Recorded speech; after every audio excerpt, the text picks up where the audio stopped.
All right, the conspiracy theorists. We were right. Corporate media finally forced to admit America armed ISIS. Woo! All right, we got Reuters here in USA Today. And inside this USA Today article states that the U.S. brought weapons for Syrian rebels, and some wound up in the hands of ISIS terrorists. Well, that's awkward. Hmm. But, that's actually not the first time. So here, it'll actually kind of go down here and talk through this. Uh, so it has long been known that ISIS captured a huge amount of American weapons, including tanks and artillery, when the militant group swept into Iraq from Syria in 2014.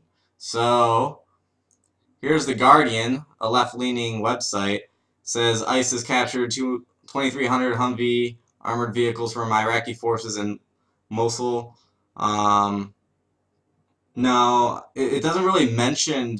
It hasn't mentioned the tanks. See, I'll do a Control F tank. Zero matches. It's a left-leaning website. They're not gonna say that tanks are left behind too. They're gonna report some half-truths and then let you say, oh, it's just a mistake. It's not like, I mean, shit. We left some machine guns and Humvees, I guess. Maybe they were broken. 2,300 of them, I guess. But you start saying tanks, you're just like, what? We left tanks behind to ISIS? Yeah, USA Today even acknowledged it. So we left some Abrams tanks behind in Iraq, and this report here from CAR, Conflict Armament Research, said that we left 40,000 items between July of 2014 and November 2017. So here's the report. I'm just going to do a Control F on 40,000. And that's the introduction. It's pretty much letting you know right off rip that 40,000 items were recovered by ISIS between 2014 and 2017. And you could go down into the report. It talks about an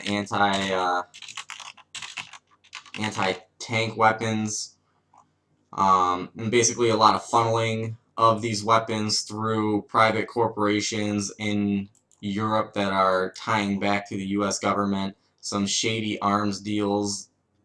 So this report was actually funded by the European Union and Germany.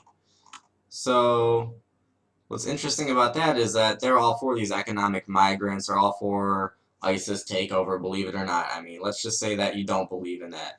See, that's what I'm going to kind of prove to you here, is that I'll move this after. But this is what's going on in Europe. This is what's been going on in Europe, and this is why Europe is kind of screwed right now. I'll just play this just for a few minutes. This is the shocking truth behind the Syrian refugee crisis that has been hidden from the public. Those boatloads of Africans you see on their way to Europe, yeah, well, for one, they're not coming from Syria, the clue being that they're African, and two, they're not refugees. They've not been rescued off the coast of Italy. Governments and aid agencies want you to believe that these people have struggled in flimsy fishing boats and dinghies to make it all the way across the Mediterranean. That's total BS. This is the insane reality of what's actually happening. The migrants pay people smugglers €1,500 each. They're not destitute refugees. The people smugglers then transport the migrants to a position just 12 miles off the coast of Libya. Just 12 miles. They then send out a distress call and the migrants are picked up by EU and NGO vessels. It's literally a taxi service straight to Europe. As the Spectator's Nicholas Farrell exposes, there's reason to suspect that the people smugglers are actually in direct contact with aid agencies, which is why they're so often first on the scene to rescue migrant boats. And this is a criminal offence. The law states that the refugees should be taken to the nearest safe port, which would be Tunisia. But these NGOs are taking them straight to Italy. As you can see in this marinetraffic.com illustration, the NGO boats are leaving Italy, travelling to right off the coast of Libya, just off the coast, then returning to Italy with their human cargo. It's literally a taxi service. And isn't it ironic that the only time these boats are diverted from Sicily is when G7 elitists are in town. It's a security threat for them to be faced with the Germany, very Merkel crisis right there. they created. An investigation in Italy EU. found that most of the NGO ships are German. Even the EU boats. border agency Frontex accused aid agencies of helping, quote, criminals achieve their objective. Without, accuser Carmelo Zuccaro says he has evidence of phone calls between Proactiva Open Arms and SOS Mediterranean. George Soros opened society-backed foundations like Avaz.org, Medicine Sans Frontiers, and MoveOn.org $500 million to, quote, going straight to the if they join the terror group. So in some cases through the Mediterranean, if they join the terror group. ISIS is recruiting refugees by offering 1,000 and safe passage to Europe. So in some cases they're actually footing the bill for these migrants to pay the people smugglers, who in turn are in communication with the... It's the army of ISIS. It just expands and recruits, and it floods Europe and screws them over. And then this guy, who's actually really awesome, Peter Sweden, he covers all of the news that's going on in Sweden with the migrant crisis. Sweden's so screwed, but you know, he's like a true journalist. I don't know how he's even still alive and, you know, able to report. But yeah, this is what happens. You know, they censor all of the media content, independent journalists, anything that is true information, they'll censor that if it's against their agenda, and check it out. So this is what he does. When I picked up the migrants, and then it started heading up north here. And it's now heading up north here. It's almost close to Malta here now. Taxi service, right? And it's heading to Palozza, which is here somewhere. Which so is he goes and checks it out. Sweden here reporting on the ground from Posallo, Sicily. With Aquarius here behind me.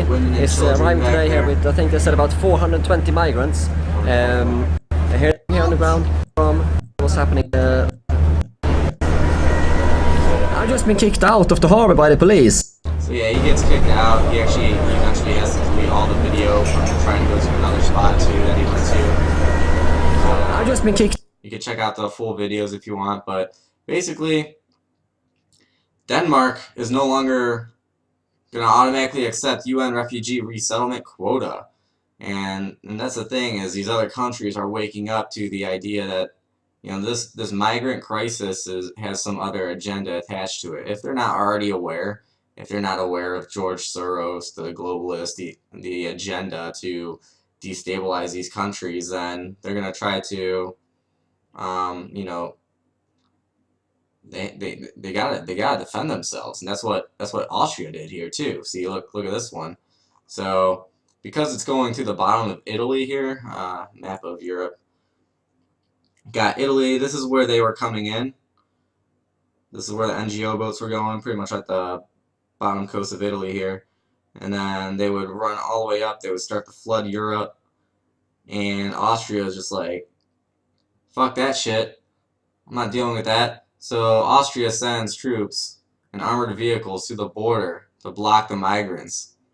Austria says, fuck that shit. They line shit up right here. So they're aware of what's going on. There's only a few countries in Europe that really know what's going on. UK started with Brexit. We have Hungary, Austria, Poland, Slovakia I think is pretty good too. But the European Union, they're all about this. They're all about the NGO boats. They're all about flooding their entire continent with economic migrants, you know, to destabilize their country. You can see that they're not compatible with our culture at all, and they're gonna, you know, I think today I just posted something where, you know, some migrant in Germany a few days ago just walked up. Well, actually, he was wearing a diaper in the streets, and then he just walking around in the middle of the street with his diaper and nothing else on, and then just walks up and just knocks out some 70-year-old lady, and then just, well, she's not even completely knocked out at that point. She falls to the ground. He like kicks her in the face a few times. So I mean, that's just the migrant situation. And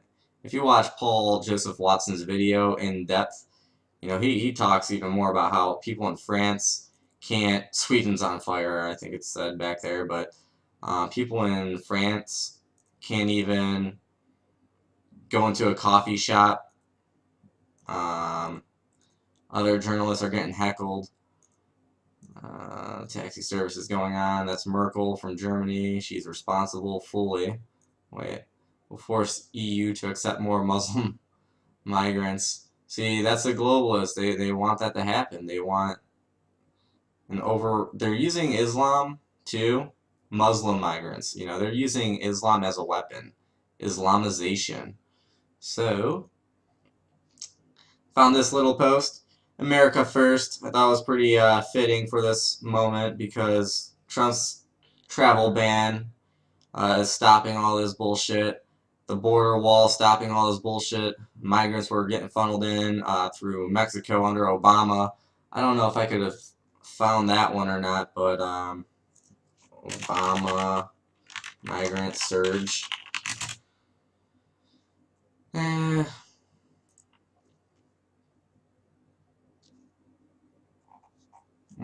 that's not it. But there were like thousands of migrants that came in through Mexico under Obama. That article's definitely out there somewhere. I just have so many tabs open. I just want to get to them all really quick.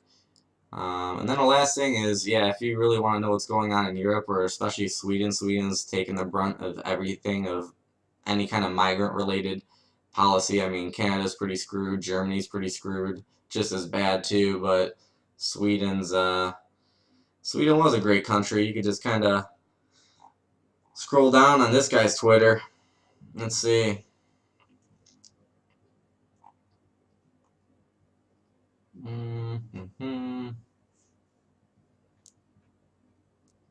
One thing that I find infuriating in Sweden, whenever a rape or a serious crime has been committed, the police never give... Yeah, see, look. The police never give any meaningful description of the suspect.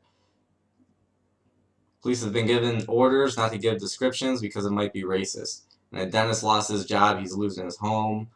You know, these are facts. You can look them up, but too many tabs going on.